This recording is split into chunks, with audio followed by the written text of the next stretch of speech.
Dillian the Body Snatcher White here. It's a champ. Big up to Sporting Icon. Subscribe. Otherwise, I might pay you guys a visit.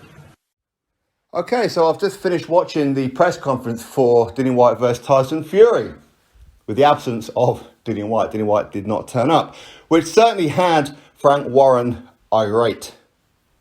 In fact, the opening of the press conference was Frank Warren pretty much going in on Dillian Whyte for not turning up, saying how he's getting 2 million more than what he would have done had the other promoter, i.e. Eddie Hearn, had won the purse bid. In other words, Dillian Whyte should be grateful and whatever else.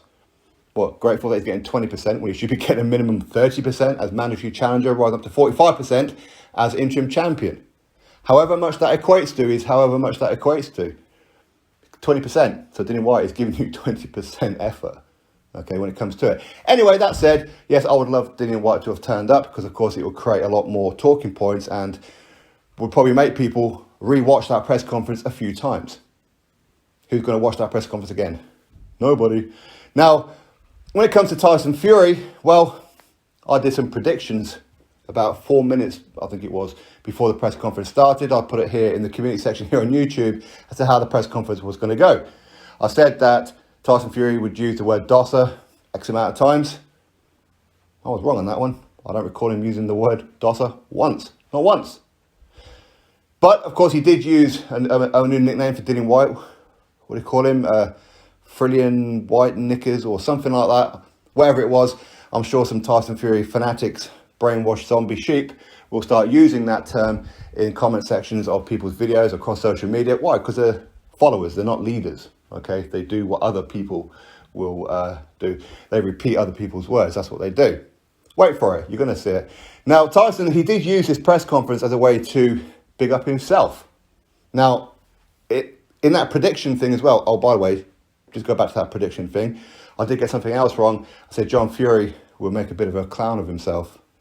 John Fury wasn't at the press conference, so I was wrong on that one. Or at least he wasn't at the table, I should say. But there again, I think PT Sport may have put a little bit of a ban on him after his escapades last time out for the Tommy Fury and Jake Paul presser, virtual presser. But I did get it right about the Tyson using his using that platform to promote his Furiosity energy drinks. He had several cans out in front of him. How many it was? Was it 5, 6? I don't know. But sat there drinking water. Well done, Tyson. That's encouraged people to buy your drink. We don't drink it yourself, you're drinking water. Anyway, that said, now, Tyson, he did use his press conference to pretty much say how this is his homecoming, and after 4 years away, or 3 years away, however long it's been, now he's back, the boys are back in town, all that kind of stuff. Yeah, the reason why there's a homecoming, Tyson, is because you abandoned everyone. Should we forget that? Should we forget the reason why you did that as well? Should we forget that you also said in this press conference that you pretty much consider yourself American? Did you not? But there again, he did say that he would defend England and that as well. Not Britain, but England. Okay. Now, to promote himself, he was saying how pretty much he's almost the same as an Anthony Joshua, if not bigger than Anthony Joshua. He doesn't even need an opponent. He's the superstar. He's the draw. He's the attraction. He can fight his own shadow and sell out Wembley Stadium. He don't need Dillian Whyte, so it didn't really matter that Dillian Whyte wasn't there. Yet he kept swallowing a lot in his press conference. Now, I don't know whether or not he was dehydrated or he wasn't really feeling it. He ain't feeling too confident as of right now. Come fight night, of course, he's going to be very confident. He's a professional fighter, all fighters do. But right now, he didn't look very confident to me. He looked a little bit rattled. He did. He looked very, very nervous. He didn't know how to answer questions because he didn't have anybody to bounce off. He needs that opponent to bounce off. Dillian Whyte didn't give it to him. So Dillian Whyte has certainly won the mind game so far, I would say. Now, for Tyson to think that he's as popular as an Anthony Joshua, where he doesn't need Dillian Whyte and Dillian Whyte is no good. I mean, firstly, the way that he was talking about Dillian Whyte, that he's just another fighter and yada, yada, yada. Okay, cool. So it's a guaranteed win for Tyson then, yeah? Easy work for Tyson. So what's the point in clicking that red button on the pay-per-view? What is the point in buying the tickets? Who wants to buy a ticket and spend money on watching Tyson Fury in a guaranteed win? People don't do that. That would make it not pay-per-view worthy.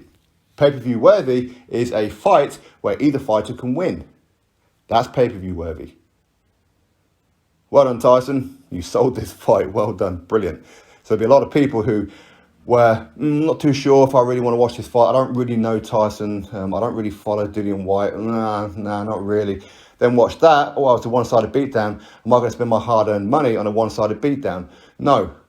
I might have been willing to do it in a fight where there's a very real chance where Dillian could beat him. Be a very entertaining fight. Why not? Now, Tyson is not Anthony Joshua level, okay? Look at when he fought Tom Schwartz. Look at when he fought Otto Wallin. Was it 2,000-3,000 in the arena? Something like that. He's not a ticket seller. Against Deontay Wilder. Second fight done very well. Didn't sell out the arena, but pay-per-view wise, especially in America, done quite well. How well did they do here in the UK? We don't know. BT Sport don't really release their numbers. But there again, it was 4 or 5 o'clock in the morning. Much like the third fight. The third fight in comparison to the second one was a bit of a disaster as far as the numbers were concerned. Because again, a lot of people feel conned that Tyson Fury was always going to fight Wilder and use the whole Anthony Joshua situation as a way to hype his own fight. That's how a lot of people feel. So the press conference overall, very underwhelming. It was very underwhelming. Frank Warren, I understand why he's rattled. Because he's got a lot of money invested in this. A lot of money. And Dillian Whyte just ain't giving it to him. He ain't helping him out. Why would he? Would you go to work and do overtime for free? Would you do all the extras? 7.4 million or not? Makes absolutely no difference. 20%. So I'm going to give you 20% work. 20% means I'll turn up for the final press conference, I'll turn up for the weigh-in, and I'll turn up for fight night. Everything else, I couldn't give a damn about. But as I said before, me as a boxing fan, me as a content creator, I would have loved to have seen him be there. Because then we could all talk about it and have different backwards and forwards, different storylines and all this kind of stuff coming out of it. Now we get nothing because there's nothing really to talk about. There's nothing new to talk about in this one other than Tyson Fury seems to be living in his own little reality world or unreality world of thinking that he's some kind of A-list celebrity and huge superstar. Truth is he ain't. Tyson, you decided to not fight in the UK anymore. You didn't want to do it. He had his reasons for sure, but you decided not to do it. Now you want a hero's welcome? For what? People are interested in this fight because it's Tyson Fury versus Dillian Whyte. If it's Tyson Fury versus Robert Helenius or Manuel Charr or whoever else it is that he wanted to fight instead of Dillian Whyte, fact, he wanted to fight somebody else instead of Dillian Whyte, then would it be at Wembley? No, it wouldn't. It wouldn't. Anyway, Mr. 80%, well done. I think you failed to sell this fight to a lot of people. Anyway, drop your thoughts below, click thumbs up, subscribe, and I'll catch you on the next video.